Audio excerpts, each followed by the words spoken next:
સુરતની અંદર અને ગુજરાતની અંદર જોરદાર વરસાદ પડે છે તો અત્યારે ટુ વ્હીલ ગાડીની અંદર બહુ પાણી ગરી ગયું છે અને મોબાઈલની અંદર તો બધા જ મિત્રોને નમ્ર વિનંતી છે કે પોતાના મોબાઈલની અંદર જો પાણી થોડું ઘણું આવી ગયું હોય, કોથળીમાં રાખતા થોડોક ફોન બંધ થઈ ગયો છે તો અલ્પેશભાઈની સલાહ છે કે બને ત્યાં સુધી મોબાઈલ ખોલાવવાની જરૂર નથી. મોબાઈલે કરી દેજો સ્વિચ ઓફ પાણીમાં ગયા પછી સ્વિચ ઓફ ન થતો હોય તો ઓન ઓફ સાપ, વોલ્યુમ પ્લસ અને માઇનસ ત્રણે એક સાથે દબાવી રાખવું 20 સેકન્ડ, એટલે તમારો મોબાઈલ સ્વિચ ઓફ થઈ જશે. સ્વિચ ઓફ થાય એટલે ઘરે જે પેલો ચોખાનો ડબ્બો આવે ને જે ભાતનો, એની અંદર ડુબાડી દેવાનો છે ફોનને અને 24 કલાક સુધી ફોનને કાઢવાનો નથી. મોબાઈલને સ્વિચ ઓફ કર્યા પછી અને એકવાર ફોનમાં પાણી ગયું હોય તો મહેરબાની કરીને કોઈ ચાર્જિંગ ચડાવતા નહીં, નકર પછી મોબાઈલની ડિસ્પ્લે ઉડી જશે તો ખોટી ડુપ્લિકેટ ડિસ્પ્લે 1500-2000 નો ખર્ચો થશે. જે કવવાળા ફોન છે એમાં મહેરબાની કરીને ખોલાવતા નહીં, કે 6,000 થી 7,000 રૂપિયાની ડિસ્પ્લે થાય છે. મારી સલાહ પ્રમાણે પાણીમાં પડી ગયેલો મોબાઈલ અથવા ભેજમાં હોય, થોડો ઘણો ભેજ થયો, ટચ છોડતી ગયું હાલતી, તો સ્વિચ ઓફ કરી અને ચોખાના ડબ્બામાં જ મૂકી દેવાનો છે, ખોલાવતા નહીં. તડકાની વાટે ન રહેતા, કેમ કે વરસાદના માહોલમાં હમણાં તડકો નહીં આવે. જો તડકો હોય તો 2 કે 3 કલાક તમે તડકે મૂકી દો તો પણ પ્રોબ્લેમ સોલ્વ થઈ જશે.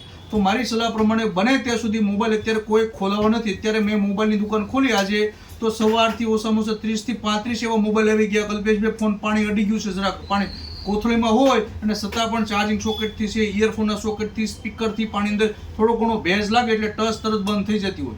તો ખોલાવશો તો ડિસ્પ્લે જ નવી નાખવાની થશે. ખોટા 7-8 હજારનો કવ ડિસ્પ્લે વાળો હોય તો ખર્ચો થશે અને સાદો હશે તો 1,000-1,500 થશે.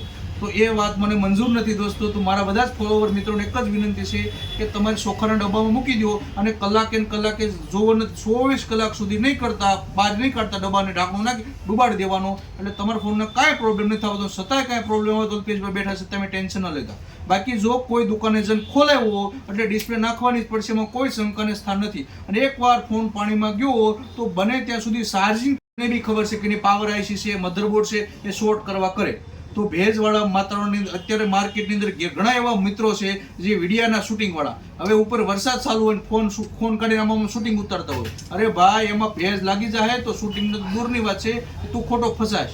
આ વિડીયો ખૂબ શેર કરો અને તમારા મિત્રોને પણ જણાવજો. કલ્પેશભાઈને એવી સલાહ છે. ખૂબ ખૂબ ધન્યવાદ દોસ્તો.